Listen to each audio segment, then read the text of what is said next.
jurusan mikrobiologi ini harus belajar ekonomi.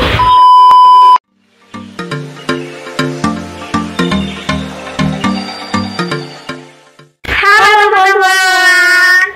Nah, selamat datang di YouTube Arah Rencana kembali. Dan kali ini kita bakal bahas jurusan yang mungkin beberapa dari kalian masih asing dengan jurusan mikrobiologi. Nah, sebenarnya apa sih jurusan mikrobiologi itu? Terus bagaimana jalannya perkuliahan? Nah, buat kita membahas dengan tuntas, kita bakal bahas sama mahasiswi yang menjalani di jurusan mikrobiologi. Dan di sampingku nih ada mahasiswinya itu. Jadi kita bisa tahu bagaimana perkuliahan di jurusan ini. Nah, mungkin sebelum kita ulik lebih lanjut, boleh perkenalan dulu. Oke, terima kasih. Jadi, perkenalkan, nama aku Adinda Fitri Salsabila. Aku mahasiswa dari program studi Mikrobiologi Pertanian Universitas Gadjah Mada angkatan 2018. Oke. Nah, Mbak Dinda ini bakal menemani kita nih teman-teman buat bahas jurusan mikrobiologi. Nah, oke. Dari namanya mikrobiologi, yang aku tangkap nih Mbak, biologi berarti berkaitan dengan makhluk hidup, terus mikro berarti hal-hal yang mikro atau kecil. Nah, sebenarnya apa sih jurusan mikrobiologi itu? Oke, menarik sekali ya. Jadi, mikrobiologi itu sesuai dengan namanya. Mikrobiologi merupakan ilmu yang mempelajari tentang mikroorganisme. Nah, mikroorganisme sendiri itu artinya adalah organisme yang kecil. Nah, jadi kita akan mempelajari organisme yang kecil. Istilahnya tidak bisa terlihat secara kasat mata. Kita harus menggunakan alat-alat tertentu, minimal kayaknya kayak mikroskop gitu kan. Kayak gitu sih. Bisa meliputi bakteri, virus, kemudian protozoa, archaea, maupun fungi atau jamur gitu. Oke, nah tadi kan mikrobiologi itu masuk ke Fakultas Pertanian ya, Mbak? Ya, benar banget. Nah, berarti ini membahas semua mikroorganisme yang berkaitan dengan pertanian gitu. Oke, ya kurang lebih seperti itu ya Esther. Nah, jadi memang di Universitas Gadjah Mada ini mikrobiologi itu tidak masuk ke Fakultas Biologi, melainkan masuk ke Fakultas Pertanian. Oleh karena itu disebut sebagai mikrobiologi pertanian. Lain dengan teman kita yang satu namanya ITB. ITB juga punya mikrobiologi yang disebut sebagai SITH, Sekolah Ilmu dan Teknologi Hayati, kalau salah seperti itu. Oke.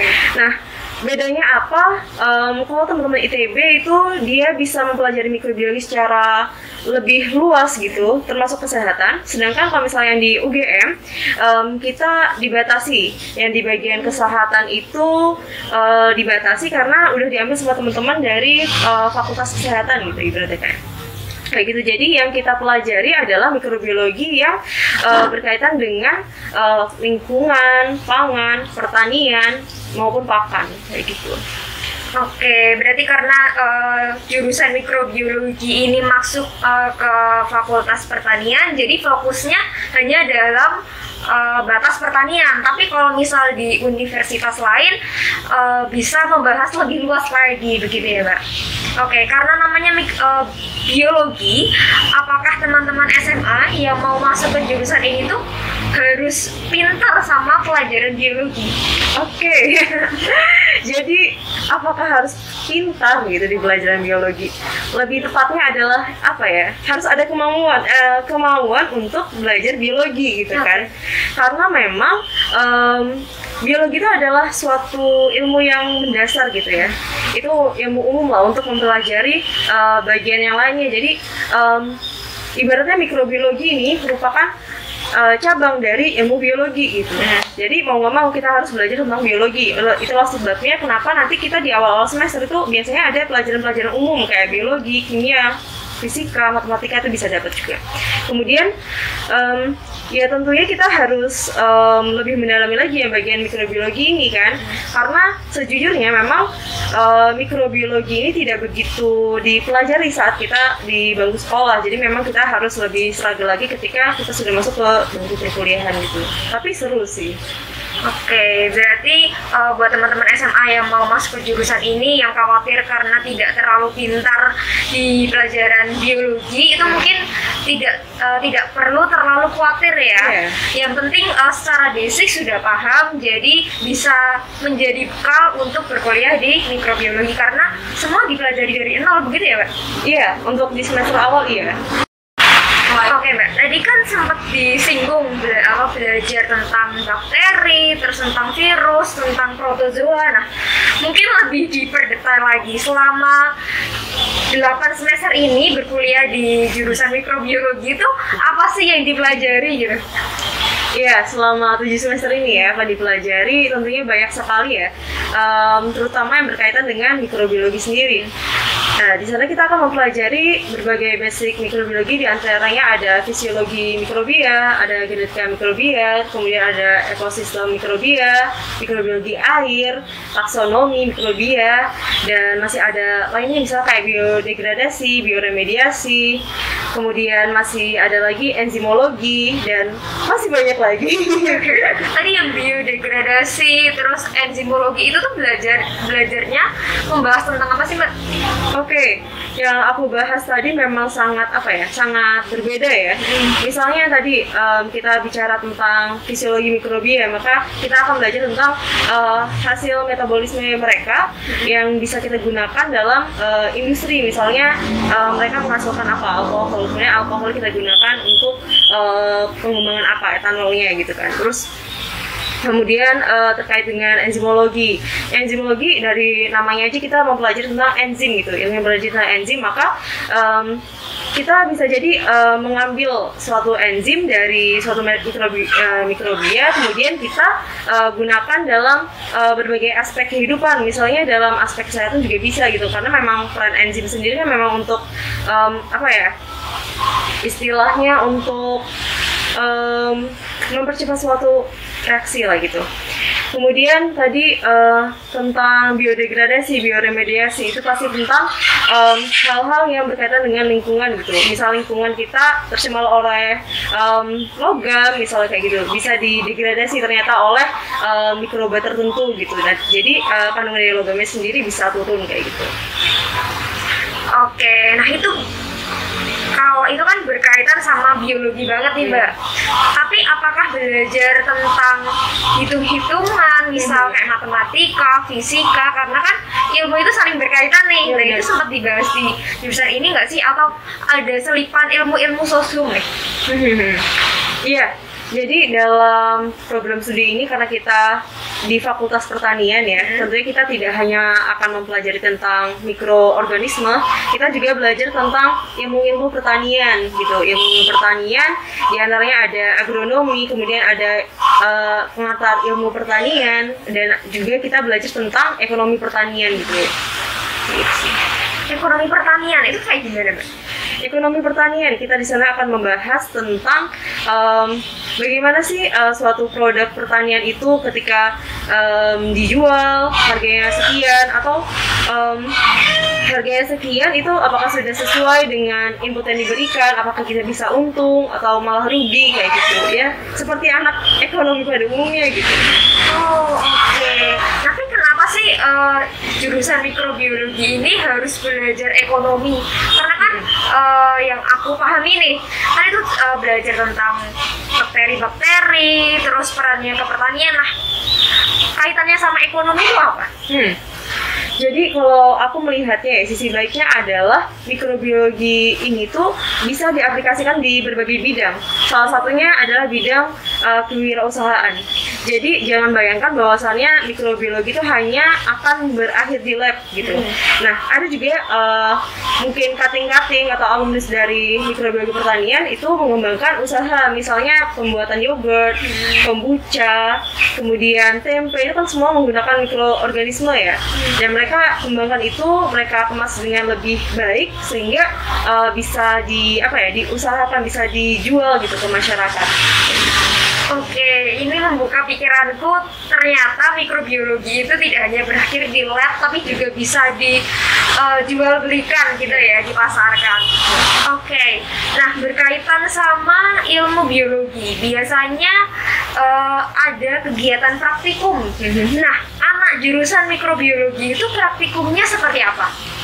Praktikum anak jurusan mikrobiologi ya. Nah, sebenarnya nih ya, sebenarnya yang paling aku tunggu tuh adalah saat-saat dimana kita bisa nge-lab, tapi kita juga bisa nginep di sana. Saking kita harus memantau pertumbuhan mikroba gitu.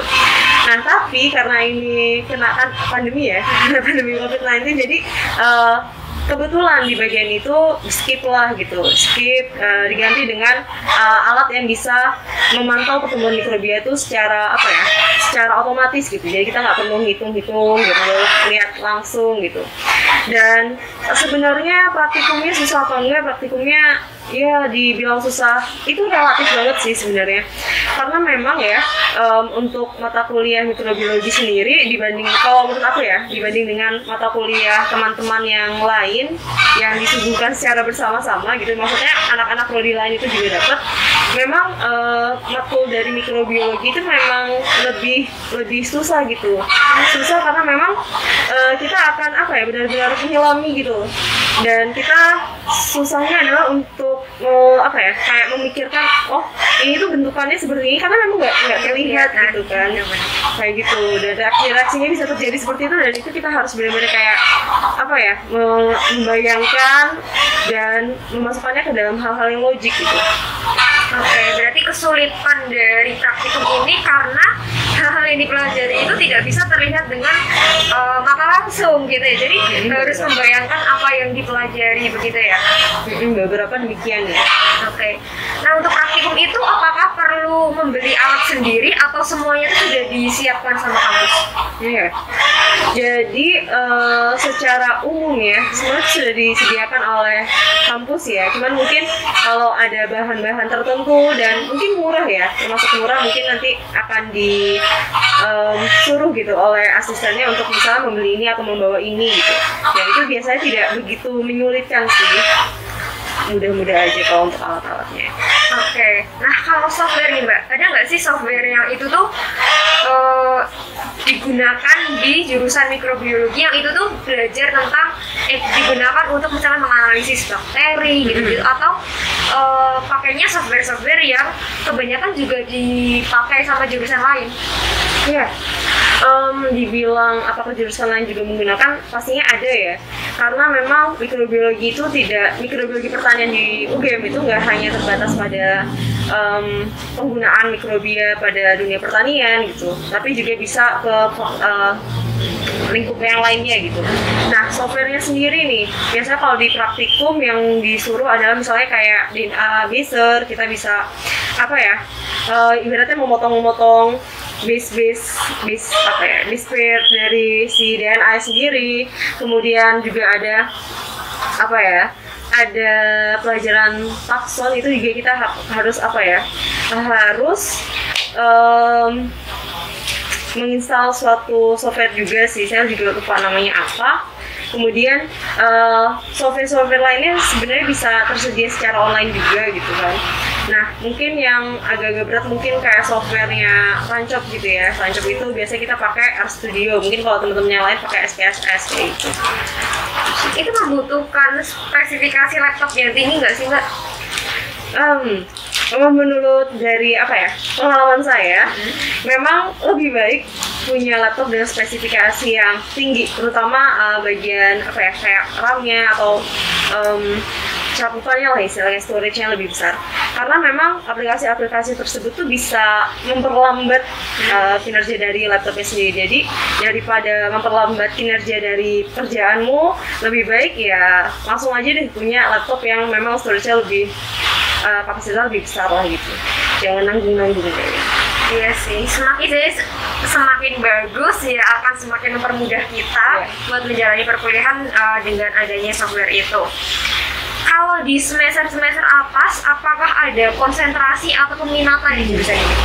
Oke, kalau konsentrasi atau peminatan sebenarnya di program studi mikrobiologi pertanian UGM ini memang tidak secara gamblang bilang ada konsentrasi A, B, C, D, E. Karena pada dasarnya kita akan mendapatkan semua mata kuliah yang kita inginkan gitu kan. Terus mungkin yang membedakan adalah ketika nanti kita ngambil di skripsi gitu. Di skripsi ini kita juga tadi terpatok antara yang tadi tuh bagiannya kalau memang tidak molekuler, pangan, pakan gitu. Kayak gitu sih. Tapi kalau kesehatan tidak sih. Oke. Nah, terus biasanya di semester-semester akhir itu ada kegiatan namanya kuliah lapangan, magang, atau KKN. Nah, mungkin aku bahas di kuliah lapangannya dulu. Biasanya kalau yang aku tahu kuliah lapangan itu identik sama jurusan-jurusan yang apa ya, teknik banget nih, teknisi banget gitu. Nah, kalau di mikrobiologi, apakah ada kuliah lapangan atau magang? Oke, apakah ada kuliah lapangan? Sebenarnya mikrobiologi itu karena memang identik sama apa ya, praktikum dan juga lab, ya kuliah lapangannya lab gitu kan, lapangannya lab gitu kan. Iya. Apalagi dengan pandemi ini kan, jadi memang teman-teman memang terbatas ruang lingkupnya, dan memang lab itu udah jadi rumah sendiri lah gitu. Terus memang biasanya akhirnya kita mau aplikasikannya langsung ke magang nih. Magang kalau kita itu istilahnya adalah KL. KL itu kerja lapangan. Ya, jadi kerja lapangan. Terus teman-teman kira-kira bisa ngambil di magang di bagian apa nih? Biasanya teman-teman itu magang di bagian QC. QC itu quality control. Jadi kalau misalnya ada suatu produk, itu biasanya akan dicek dulu sama quality controlnya. Apakah apa ya, kayak senyawa di sana udah sesuai, komposisinya udah sesuai atau belum, kemudian kandungan mikrobanya apakah sudah sesuai dengan SLA atau belum, seperti kayak gitu. Kerjaan quality control dasarnya. Oke, kalau KKN biasanya kan setiap jurusan di kelompok KKN itu kan bikin program nih. Nah, mikrobiologi itu biasanya bikin program di KKN itu seperti apa sih kalau terjun ke masyarakat gitu? Oke, kalau terjun ke masyarakat nih, yang aku tahu nih, misalnya dalam pembuatan silase. Silase itu suatu pakan ya, pakan untuk ternak, dimana di sana dia akan mengandung banyak nutrisi bagi ternak, sehingga ternak itu dengan porsi makan yang sekian itu bisa apa ya, bisa sehat dan dagingnya bisa lebih banyak juga gitu. Nah, silase ini dia apa ya, istilah kayak rumput-rumputan, terus ditambah produk-produk yang lain, termasuk dari mikronya tadi juga. Kemudian selain menghasilkan silase juga biasanya teman-teman juga kadang-kadang membuat kayak games-games gitu ya. Misalnya kayak membuktikan apakah kalau misalnya kita cuci tangan itu berpengaruh nggak ya, maksudnya cuci tangan itu berpengaruh kepada kandungan di bakteri di tangan kita apa enggak gitu kan. Terus bisa juga kayak sikat gigi apakah berpengaruh pada bakteri dalam mulut kita apa enggak. Itu kita bisa membuktikan bahwasannya, oh kalau misalnya kita cuci tangan, kita menjaga kebersihan, ternyata bakteri-bakteri jahat atau bakteri tertentu itu akan hilang gitu loh jika kita nyuci tangan gitu. Biasanya teman-teman KKN kayak gitu. Wah, menarik banget. Ternyata walaupun waktu kuliah itu mempelajarinya fokus di lab, ternyata bisa juga diterapkan di masyarakat. Kalau kayak gitu berarti cenderung ke edukasi masyarakat gitu ya, kalau yang permainan-permainan kayak gitu. Kalau yang kayak gitu biasanya memang untuk teman-teman yang anak SD gitu ya. Tapi kalau yang silase kan itu lebih ke apa ya, orang-orang yang udah dewasa gitu. Oke. Nah, biasanya kalau di akhir perkuliahan itu kan ada tugas akhir. Mungkin kalau di sarjana namanya skripsi gitu ya, Mbak. Biasanya apa sih yang diteliti buat anak-anak semester akhir buat skripsi? Ya, tadi memang banyak banget ya. Kalau skripsinya tadi, teman-temanku mungkin ada yang ngambil tentang topik biodegradasi, bioremediasi, kemudian tentang metabolomik. Terus kalau aku sendiri ngambil tentang enzim, dan ya apa ya, memang menurut aku ya ya termasuk sulit tapi seru gitu. Nah, dan mungkin apa ya, untuk teman-teman yang mengambil jurusan ini dan hendak skripsi, mungkin kalau dari aku ya bersegera gitu ya.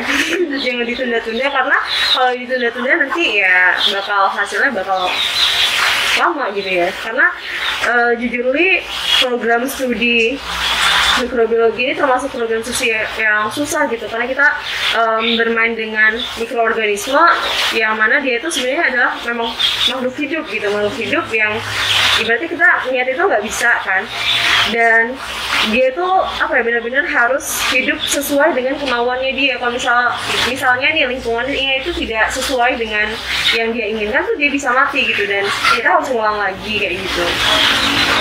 Oke. Nah, yang aku tangkap dari cerita Mbak Dinda ini, mikrobiologi itu termasuk jurusan yang sulit. Nah, apakah buat dapet nilai bagus itu juga bakal sulit gitu? Iya, memang mikrobiologi itu bukan suatu jurusan yang mudah ya. Tapi kalau teman-teman memang suka dengan mikrobiologi, pastinya bakal tertarik banget gitu, tertarik banget dan merasa tertantang.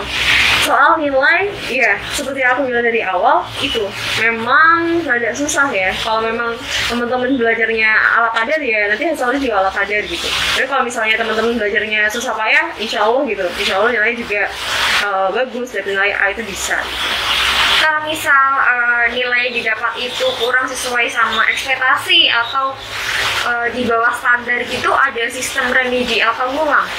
Oke, sistem remedi atau ngulang sebenarnya kalau mikrobiologi sendiri, kalau aku lihat ya, menganut dari sistemnya fakultas juga gitu, fakultas pertanian, kita memang memperbolehkan adanya remedial gitu.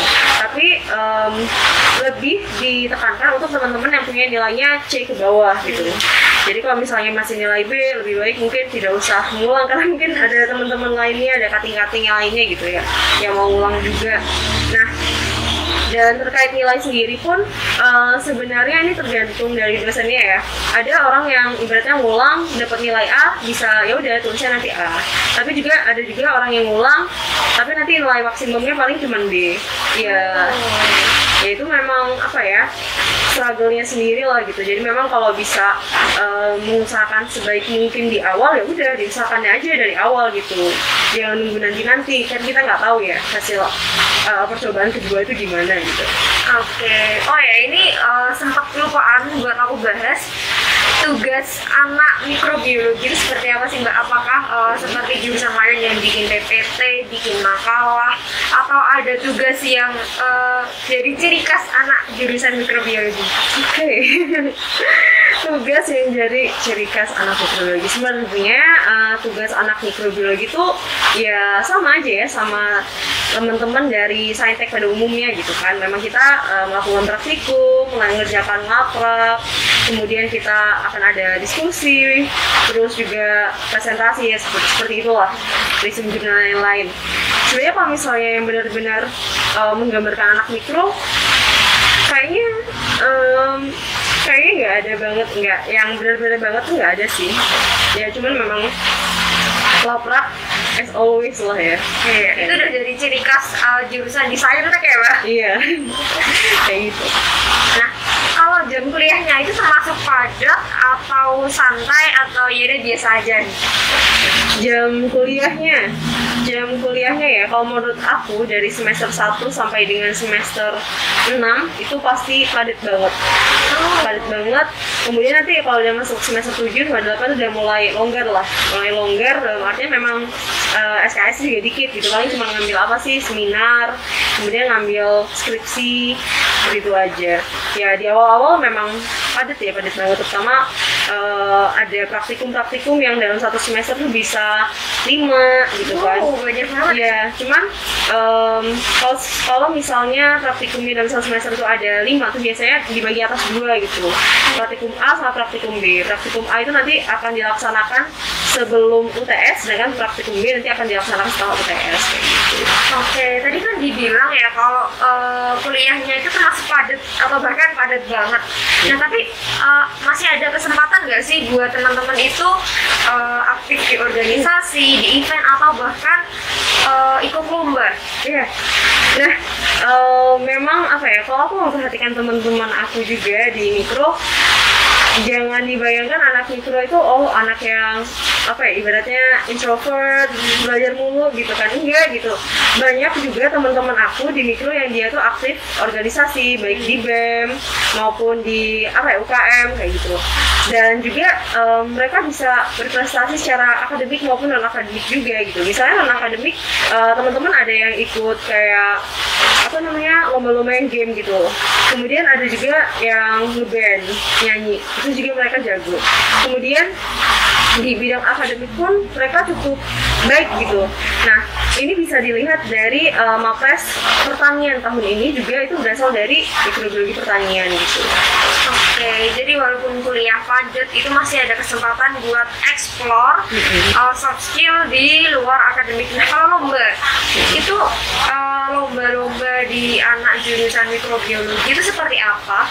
Dan mungkin khusus ke jurusan mikrobiologinya. Oke. Sebenarnya secara umum ya teman-teman biasanya ngambil perlombaan itu di bidang LKTI, esai maupun paper gitu kan. Cuman yang akhir-akhir ini menarik menurut aku tuh adalah lomba-lomba yang diadakan, misalnya kayak diadakan oleh ITB mungkin ya. Itu tentang biosintetik gitu. Kemudian ada juga yang diadakan secara internasional yang namanya itu iGEM. Jadi memang dia memperlombakan tentang hal-hal yang berbau molekuler gitu. Jadi memang ibaratnya ilmunya advance gitu. Oke, menarik. Jadi ada banyak kesempatan misal teman-teman mau menguji kemampuannya dengan mengikuti lomba-lomba ini. Oke Mbak, lanjut ke pertanyaan berikutnya. Lama kuliahnya itu berapa tahun sih? Apakah bisa 3,5 tahun atau misal dari fakultas itu menetapkan minimal 4 tahun? Oke, lama perkuliahan. Ya, sebenarnya nih untuk mikrobiologi pertanian ini memang salah satu program studi yang terkenal di Fakultas Pertanian tuh rodok lama gitu, agak lama untuk menyelesaikannya gitu kan. Bahkan dulu saat memang bisa kuliah sampai 7 tahun itu ada tingkat-tinggi sampai 7 tahun gitu kan. Sekarang memang udah dibatasi ya sampai 5 tahun lah, 10 semester kayak gitu. Dan kemarin sih setahu aku yang paling cepat itu 3,8 tahun ya, jadi tidak 3,5 tidak. Tapi apakah bisa? Mungkin bisa, tapi tidak tahu ya. Effortnya harus sangat-sangat besar gitu ya? Iya, harus sangat besar sih menurut aku kayak gitu. Terus setelah lulus dapat gelarnya apa Mbak? Nah, gelarnya nih, ini juga menjadi satu perdebatan di antara kating-kating gitu. Karena pada akhirnya kita pun akan benar-benar menyelami itu di bagian mikrobiologinya gitu. Nah, tapi ketika menjadi sarjana, kita menjadi sarjana pertanian. Kita dapat gelarnya SP, sarjana pertanian. Nah itu kadang-kadang cukup berat juga ya bagi kami ya.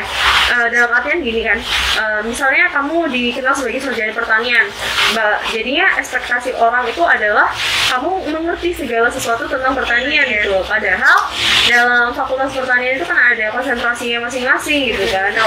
Dan ya itu jadi beban tersendiri sebenarnya. Tapi ya mungkin tidak apa-apa sih. Dan ada juga sih kayak kabar-kabar burung kalau misalnya nanti mikro nih kayaknya bakal pindah fakultas nih misalnya gitu kan. Karena ya memang terlihat mikro ini kayaknya agak menggeser gitu loh. Dan dari pertanian tuh mungkin lebih menggeser ke fakultas-fakultas yang MIPA gitu. Oke. Nah dengan gelar sarjana pertanian ini lulusan jurusan mikrobiologi itu bisa menjadi apa? Atau prospek kerjanya itu seperti apa? Oke. Prospek kerjanya anak mikrobiologi pertanian sebenarnya banyak banget ya. Karena memang dalam kehidupan ini kita tidak bisa terlepas dari namanya mikroorganisme.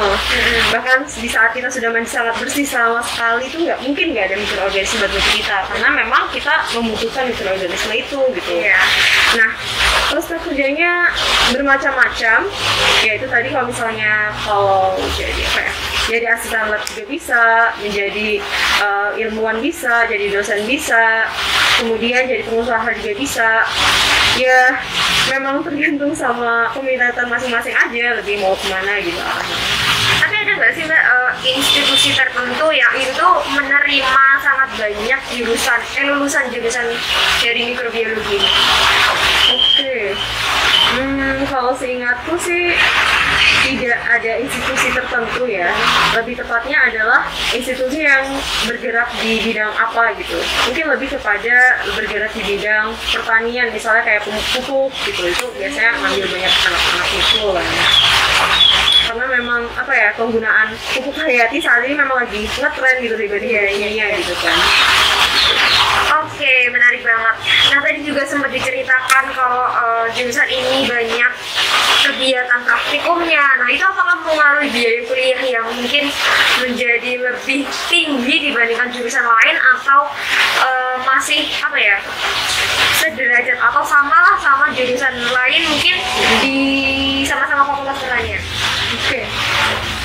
Kalau menurut aku sama aja ya, karena memang UGM ini kan menganut UKT ya, jadi tidak berdasarkan apa ya, tidak berdasarkan dari banyaknya kegiatan di fakultas tersebut gitu, gitu. Jadi relatif sama aja lah ya. Terus selama 7 semester ini Mbak, pernah ngerasa waduh aku salah jurusan nih gitu, pernah nggak sih Mbak? Kalau salah jurusan sebenarnya enggak sih, cuman lebih kepada ini tidak sesuai dengan yang aku impikan saat aku sekolah gitu. Maksudnya siapa sih yang tahu ada program studi mikrobiologi pertanian saat kita sekolah gitu? Jujur saat itu sampai aku sekolah aku tuh belum tahu gitu loh ada program studi ini gitu. Dan saat itu memang aku inginnya berkecimpung di dunia kesehatan gitu, dan inginnya bersekolahnya di Lampung. Tapi saat itu nggak tahu ya, kayak kodarullahnya memang tidak dapat di Lampung dan ikutnya di UTUL. Di UTUL ya karena aku memang suka di bagian biologi, akhirnya memang mencari jurusan-jurusan yang berkaitan dengan makhluk hidup gitu. Salah satunya mungkin ada mikrobiologi, terus ada juga fakultas biologi. Nah, sebenarnya sempat galau antara milih biologi sama mikrobiologi. Cuman karena aku tuh orangnya gampang tertarik gitu ya. Aku melihat kata mikrobiologi itu kok unik gitu. Unik, akhirnya aku cari tahu gitu kan, cari tahu ke websitenya. Ternyata mikrobiologi itu gitu. Alumni juga keren kok, maksudnya berpotensi, bahkan sangat berpotensi untuk melanjutkan perkuliahan ke jenjang berikutnya. Paling umumnya mungkin ke dunia bioteknologi gitu kan. Dan dari situ aku ngeliatnya kayak keren juga ya, maksudnya ini tuh jarang loh orang mau mempelajari ini, dan ternyata besar gitu loh, besar manfaatnya juga untuk orang lain, padahal dia tuh nggak kelihatan gitu ibaratnya kayak. Dan dari situ aku meyakinkan diriku untuk memilih jurusan ini, terutama orang tua aku juga tidak terlalu mempersalahkan aku mau ambil ke jurusan mana gitu. Ya udah, ini ngambil deh. Jadi mungkin karena sudah minatnya di hal-hal biologi, jadi tidak merasa salah jurusan begitu ya Mbak? Oke. Tapi ada nggak sih kesulitan-kesulitan yang kadang bikin kayak stuck, kayak mikir lagi apa sih tujuanku kuliah di jurusan mikrobiologi gitu? Ya, dulu sempat stuck juga ya, karena awal-awal perkuliahan itu kita belum benar-benar, kalau jujur aku belum benar-benar paham juga tentang mikrobiologi. Apalagi ketika ada nih ketemu sama kating-kating yang merasa mungkin salah jurusan gitu ya. Kemudian berbicara bahwasanya nanti kalau misalnya lulus mikrobiologi itu nggak jelas gitu prospek kerjanya apa. Karena memang ya, memang kalau di Indonesia prospek kerja mikrobiologi itu memang kurang gitu. Lebih besar di luar negeri. Hal ini kenapa? Karena teknologi yang digunakan untuk penelitian di bidang mikrobiologi ini adalah teknologi yang cukup tinggi gitu, advance. Jadi ya mungkin keterbatasan teknologi di Indonesia itulah gitu. Kayak gitu sih. Tapi ya mendengar lagi ucapan-ucapan dari dosen gitu kan, dosennya ini tuh program studi yang sangat keren gitu loh. Kok kamu kurang percaya diri gitu untuk di prodi ini. Padahal keren banget dan aku kayak oh iya ya keren juga sih, nggak apa-apa kayak gitu. Jadi ya udah santai aja sih. Oke, berarti sebenarnya di setiap jurusan itu pasti kita bakal menemui kesulitan yang bisa jadi bikin kita stuck di jurusan itu. Cuman yang bisa kita ubah mungkin mindsetnya ya Mbak. Gimana kita memikirkan, oh ternyata jurusan ini tuh hebat juga kok, bisa membuat kita juga menghadapi pekerjaan yang mungkin keren atau bisa meningkatkan kualitas karena kita punya pengetahuan dan juga pengalaman di jurusan ini. Nah, kalau menurut Mbak Dinda, ada nggak sih golongan orang yang cocok buat masuk ke jurusan mikrobiologi dan golongan orang yang kayaknya perlu dipertimbangkan lagi deh kalau masuk ke jurusan ini? Iya ya. Mungkin aku langsung jawab aja yang golongan yang tadi ya, yang kedua lah ya, golongan yang mungkin dipertimbangkan lagi untuk masuk jurusan ini. Ya, itu golongan orang yang tidak suka praktikum. Oke, karena sangat banyak praktikumnya ya. Iya, tidak suka lab ya lebih baik masuklah ke jurusan yang lain gitu ya. Tapi suka alam mungkin bisa ke jurusan ekonomi pertanian gitu ya. Kayak gitu. Terus untuk orang-orang yang apa ya, ibaratnya direkomendasikan untuk masuk ke sini gitu ya. Ya mungkin adalah orang-orang yang dia suka dengan tantangan gitu menurut aku ya, karena memang mikrobiologi ini akan selalu berkembang dan perkembangan itu sangat pesat gitu. Bisa jadi kalau misalnya hari ini keluar suatu pernyataan, besok tuh akan keluar lagi pernyataan yang baru gitu yang menyangkut dengan pernyataan sebelumnya. Jadi memang dosen-dosen itu lebih menyarankan kita untuk apa ya, istilahnya bukan tidak membaca buku, tetapi lebih banyak membaca jurnal gitu, karena jurnal itu akan selalu diperbarui baru gitu kan. Dan ya itu sih menurut aku ini sangat menantang ya sangat menantang kita untuk terus membaca, untuk terus mencari tahu gitu kan, dan untuk terus bereksplor lah tentang mikro. Oke, berarti orang yang cocok adalah orang yang suka nge-lab, terus mungkin nggak mudah menyerah ya karena akan menghadapi banyak tantangan di sini. Dan orang yang nggak cocok adalah orang yang nggak suka nge-lab, nggak suka banyak praktikum. Oke, nah apa sih pesan Mbak Dinda yang mau disampaikan buat teman-teman yang mau masuk jurusan mikrobiologi? Oke, apa ya pesan-pesannya buat teman-teman yang ingin masuk ke jurusan ini? Mulai dari sekarang belajarlah biologi dengan baik ya. Biologi dengan baik, kemudian pahami secara baik itu cara apa ya, istilahnya dasar-dasar penggunaan alat di lab gitu kan. Kalau misalnya nggak tahu, cari langsung di YouTube gitu kan, karena aku sendiri merasakan ya, ibaratnya kalau mungkin bahasa Jawa adalah ketimpangan gitu, terjadi ketimpangan secara pendidikan antara di Pulau Sumatera sama di Pulau Jawa gitu. Ketika di Sumatera itu seperti ini, di Pulau Jawa tuh sebenarnya sudah lebih maju gitu. Dan ketika kita anak-anak Sumatera ini masuk berpendidikan, maksudnya berkuliah di Pulau Jawa tuh bakal kayak apa ya, ibaratnya mematung mulu gitu, mematung karena kita nggak tahu gitu, oh itu ngapain sih gitu loh. Nah kalau aku sendiri sih, bagaimana cara mensiasatinya adalah dengan cara pura-pura paham gitu. Pura-pura paham gimana ya, aku bakal ibaratnya memperhatikan teman-teman aku yang udah bisa gitu kan, mereka sudah bisa dan aku perhatiin, oh ternyata gitu caranya, ya udah aku praktekin lagi nih. Jadi seakan-akan aku bisa, sebenarnya memperhatikan aja teman-temannya gitu. Dan kalau misalnya terjadi kayak gitu, intinya jangan insecure langsung ya, tetap harus mengusahakan yang terbaik. Dan apa ya, jangan langsung insecure juga ketika kamu anak mikro tuh apa sih, gak jelas gitu kan ya. Ya udah, mungkin karena memang mereka tidak paham aja gitu ya. Kalaupun kamu kasih pemahaman, belum tentu mereka nyampe gitu kan. Jadi kok jahatnya gitu ya. Dan ya udah sih, mungkin at the end-nya adalah jangan tidak menghargai suatu hal yang tidak terlihat gitu, karena mungkin saja suatu yang tidak terlihat itu adalah suatu yang akan sangat berpengaruh dalam kehidupanmu. Misalnya itu adalah mikrobiologi gitu, mikroorganisme gitu kan ya, memang nggak terlihat tapi kalau kalian dalami itu sangat banyak manfaatnya gitu buat kehidupan kita. Oke, thank you banget banget Mbak Dinda udah mau sharing ke teman-teman mengenai apa sih itu jurusan mikrobiologi dan seluk-beluk perkuliahan di jurusan mikrobiologi. Nah, buat teman-teman yang mungkin masih kepo berkaitan sama jurusan ini atau mau request jurusan-jurusan lain gue dibahas di arah rencana, silahkan tulis di kolom komentar dan jangan lupa like, subscribe, dan share ke teman-teman yang lain agar informasi ini lebih bermanfaat dan bisa diekspor lagi sama teman-teman yang lain. Oke, sampai jumpa di video berikutnya. Dadah. Dadah.